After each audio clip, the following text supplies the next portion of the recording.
The answer is it depends on who the Christians are talking about. If the Christians are talking about the one who Jesus prayed to, we believe in the same God. If the Christians are talking about Jesus, if they pray to Jesus, then we don't believe in the same God.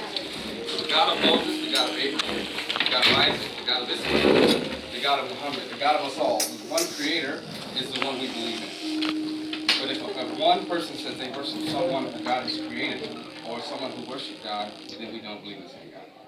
Again, my purpose is not to offend, but just to give you the facts of what Islam is and what Islam is not. Is that pretty clear? No question on that. Now, we also believe that Islam was the religion of Adam, Abraham, Isaac, Ismail, Jacob, Yaqub, David, Jesus, and Muhammad. We believe that Islam, the submission to God's will, is the religion of all the prophets. We do not believe that, like for instance, the prophet Judah, or the son of a prophet Judah, started his own religion and named it Judaism. We believe he practiced submission to the will of God, but his descendants loved him so much that they named themselves after him. You follow what I'm saying? Also, with Christianity, with Christ. We believe Jesus practiced, his followers, the disciples practiced submission to the will of God, and they submitted to God's will and worshiped God and God only. But the people after him loved him so much, they changed the name from we submit to God's will to we are Christians. They named themselves after Christ. Not to offend the Christians in the room, I'm just explaining where we believe these names kind of came from, and where we believe these prophets stood when they were on this earth. Another topic, the angels. We believe the unseen, the angels, and we believe that God has also created a being that's called Satan. One who whispers to all of us to either be prideful against one another, to fight one another, to murder one another, to covet one another's property, to treat people unjust is something from Satan. We believe in this unseen being that whispers to us. But we all have free will, either to follow this whisper or to resist. We all have free will, again, to follow this whisper or resist. Now, I would like for all the Muslims in the room to raise your hand for 1 minute. Look around. Can you guys stand? All the Muslims in the room. So I want to show you that Islam is not an ethnicity. It's not a color, right? No matter who you are, if you believe in La ilaha illallah, there is no God except Allah, no God except God, and Muhammad, the last prophet, is the messenger of God, you are a Muslim. It's not whether you're Middle Eastern, whether you're black, whether you're white, whether you're male or female. God has created us all equal as far as the same playing field. We all have the same opportunity, the same free will to believe or disbelieve. And I just wanted to invite you all to Islam, to submission to the will of God. And you have free will to accept this invitation or reject it. And with that, I'll pass it over to you.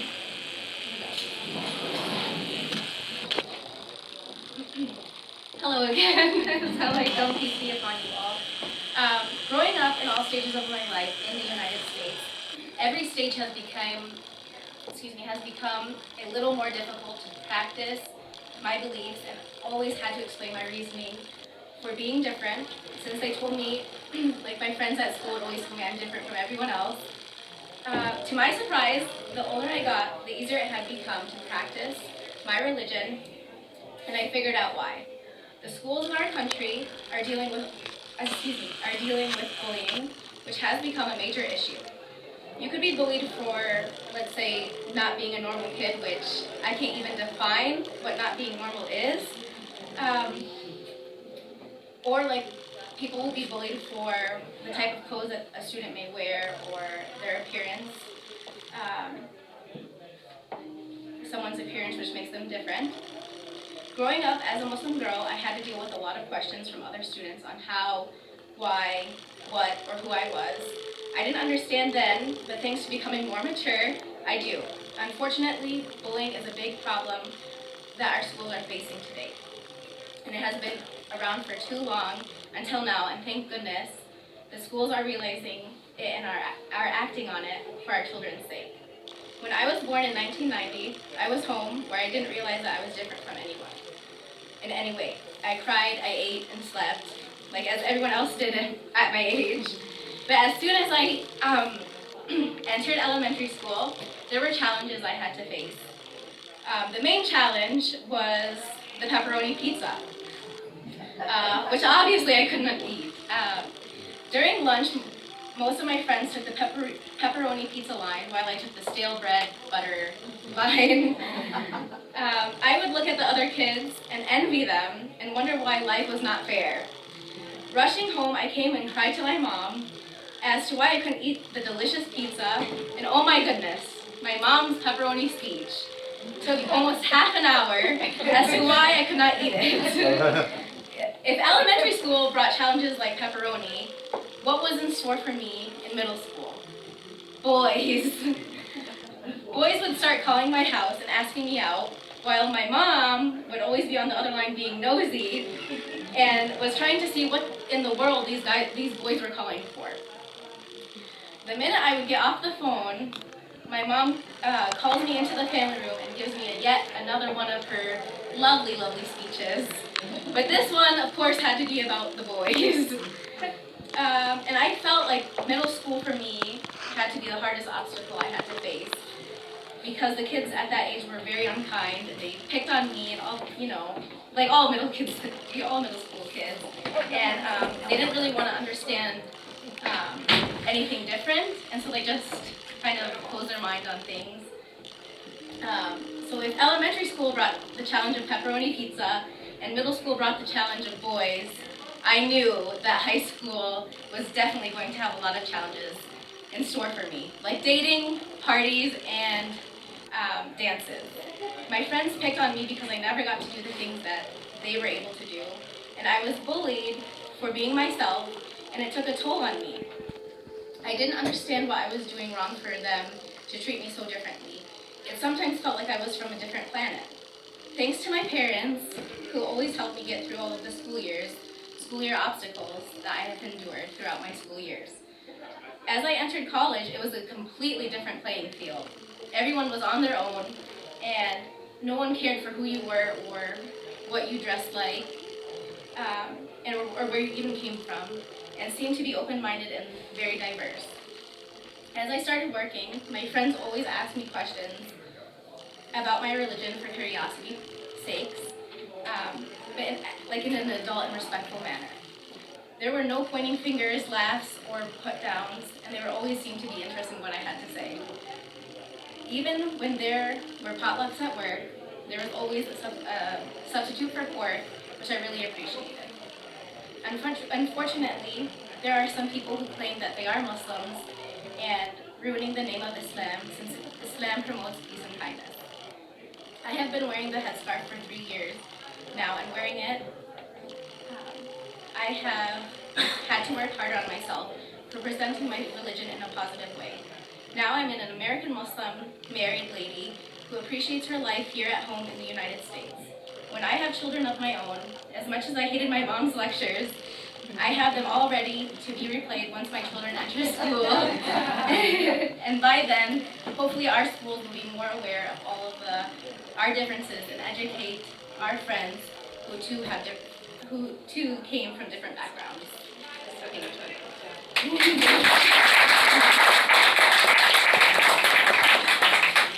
Any questions? Yes, it is. That would be my lovely mom, Safa.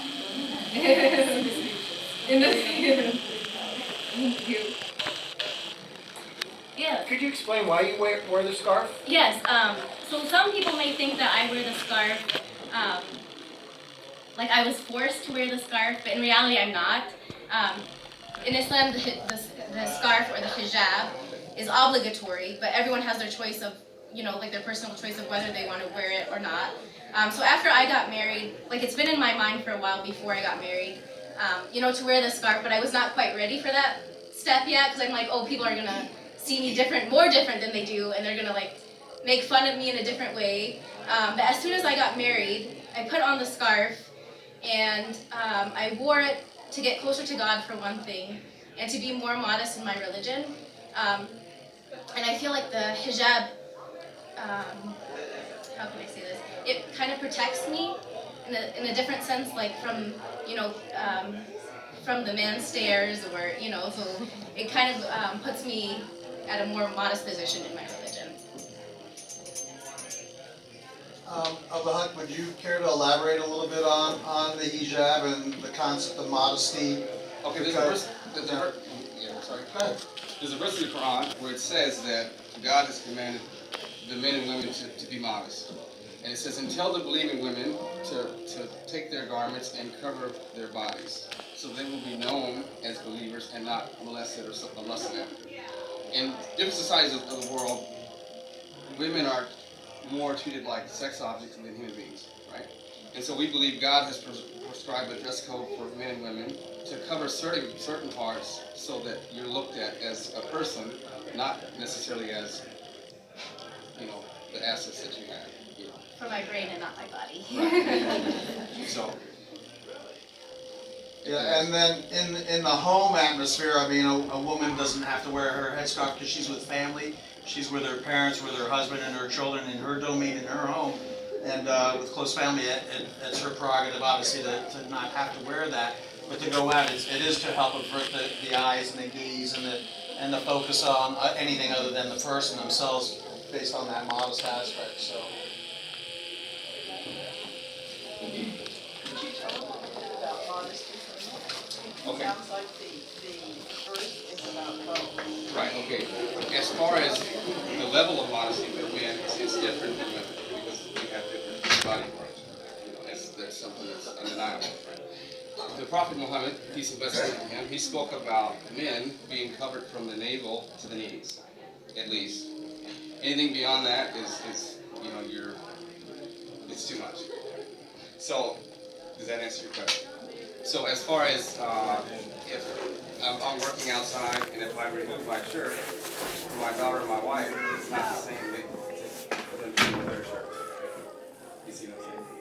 Although I don't. My shirt. So does that answer your question?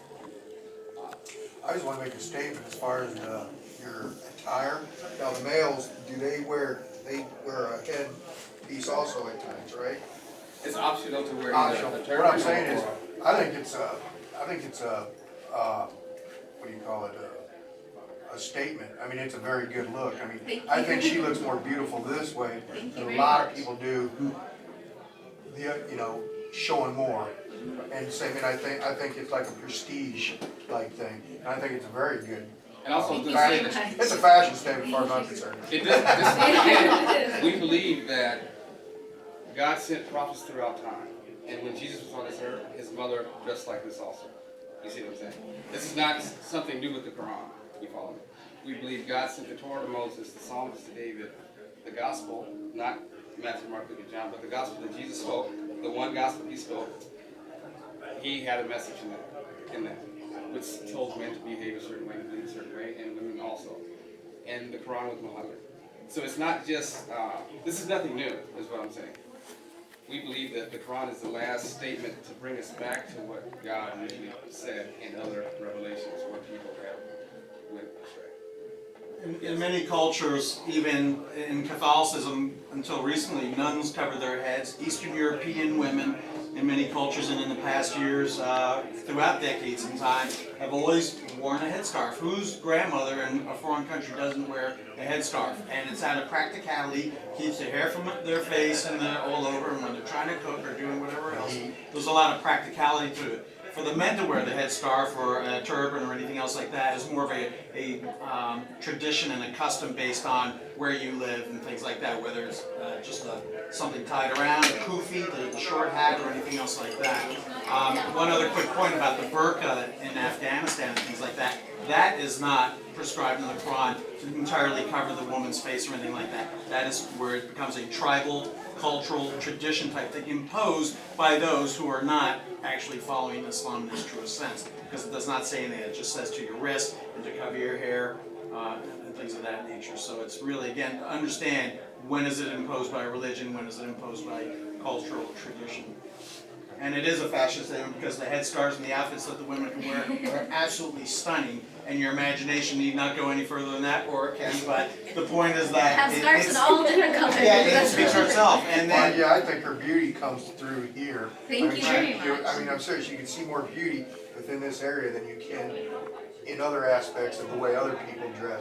Because you can kind of like see into what type of person she is by observing her in this manner. And I don't know. I think the it's smile, the fascinating. eyes, and everything Yes, are very you know, and expressive. it This is shows, where- shows her nature. It's where you express just from yourself. right through here, yeah. Well, I think it's just the burqa, you know, it just seems, I mean, I know it's different cultures, but it just seems so sexist to me, you know, It's just, extremist. It's not fair and it's not right. The word burqa is not, I mean, that type of wear is not prescribed in Islam. Yeah, That's other people. But 99% of those women are the ones that they choose to wear that way. You know, like their husband, like people say that, oh, their husbands are controlling them and telling them to wear this certain way. 99% of them are wearing that way. Because people ask me that at school or at work all the time, like why people go that limit, like why do they cover their face? And I tell them that, you know, like those people are maybe, they're kind of shy to talk to, you know, the opposite sex. And so that's more, that puts more of a barrier for them, so they don't feel, so they don't get uncomfortable. So that, I mean, 99% of them will wear that for that reason. And also, you see the extremes of, like in this society, I mean, you go out and, I mean, it is what it is. It's pretty bad the other direction, right? Sure. But, so the woman should be known, right? But she shouldn't be oppressed and she shouldn't be exploited as a sex object. And that's what I was going to say is I'm so glad I heard this today because for a long time, just like most Americans, I think I thought it was a sign of oppression. I thought it was the woman is doing it because they're just not allowed to be an individual, but actually it's quite the opposite. The modesty is just, it's very beautiful. I'm glad I heard that. And a lot of women in, a lot of women in like the entertainment field, initially they're offended when people come to them and say, well, you're nice, but you need to show a little bit more, right? Or you're not going to get anywhere unless you expose this and that. Yet with the men, they don't ask them that. You know, they don't get that pressure to show body parts. So, don't be shy. Ask any question that you want. I mean, even if it's something that We're you find open. very Little questions. strange or whatever. I'm just curious, you know, being in this country and everything that's going on in the Middle East, and, you know, if you say you're Muslim and somebody asks you that, do you get stereotyped as you are a violent person Oh by yeah. nature? Ever since September 11th happened, I was in 6th grade, and so ever since that happened, like people will come to me and be like, "Oh, you're a terrorist. You go back to your country." I'm like, "Excuse me, I was born and raised here just like you guys were." So there, I mean, you know, but sometimes you have to block it out, otherwise you'll go crazy. They're uneducated. Exactly. Right. There's some good and bad in everything. So there's some people that take it that way, and some other people just you know where you're coming from. People don't acknowledge that a fundamentalist Christian is just as dangerous as a fundamentalist Islam. It's just the Christians who have been projected. Well, yeah. The media basically roll in these things that make us hate each other. You know? Sensationalism. why do the Muslims, why don't they eat pork? What's the? Okay. That's easy. There's a verse in the Proverbs Allah where God says, forbidden for you for food is the flesh of swine, dead animals, or anything killed by a violent blow, or anything that's been strangled or gored to death, or anything that you found dead already. Right? So God has commanded for us not to eat of the flesh of swine. But this, again, this is nothing new. In Leviticus 11:7, what used to be the Torah, most of the Bible now, it says that they're not allowed to touch the carcass of the pig. They can't eat it and they can't touch it. So we don't believe that God all of a sudden in the Quran says don't eat pork. We believe that it's been the way throughout time.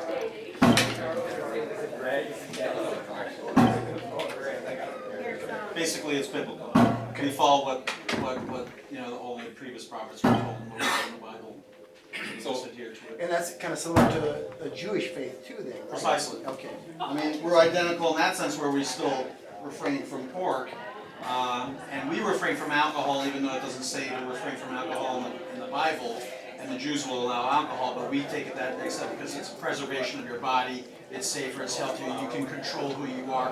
When you become inebriated, you might hurt yourself and you might hurt others. So it's really a safety aspect as well as it not really being healthy to overindulge, although there's plenty of other claims that you could drink it in moderation might be good for you. However, we just keep away from it so you don't have that additional temptation to take it to the next step because sometimes you can't control. And he's